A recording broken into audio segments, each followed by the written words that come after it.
This is Rhonda Brooks of Farm Journal Media. I'm here today with Missy Bauer, Associate Field Agronomist, and we're getting ready to kick off the 2011 Corn College. And Missy, this corn looks pretty good here in Hayworth, Illinois. What's going on this time of year at this point? Well, one thing we want to be looking for in our corn crop this time of the year is pollination. Pollination is a very, very critical time in this crop. So once you see your tassels come out, then you want to be scouting your fields and making sure that we're getting good pollination, making sure we don't have insects clipping the silks or some issues like that. So critical time. When you see those tassels out, we got to get out to our fields, do some scouting, and ensure that we're going to get good pollination.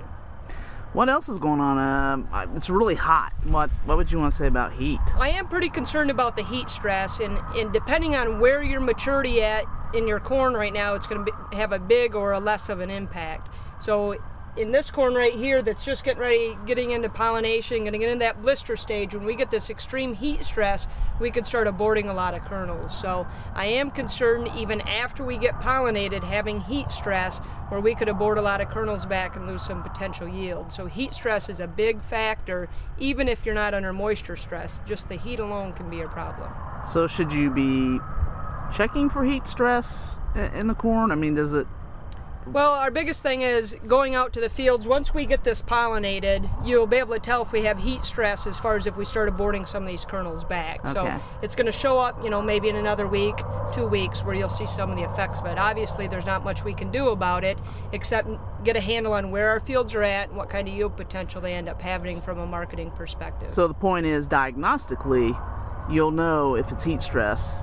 What caused that problem? That's right. The kernel abortion will be pretty uniform as far as we're going to abort kernels from the top coming down. But it'll be pretty uniform versus if it's a nitrogen problem, we'll see kernel abortion come down one side more so than the other side.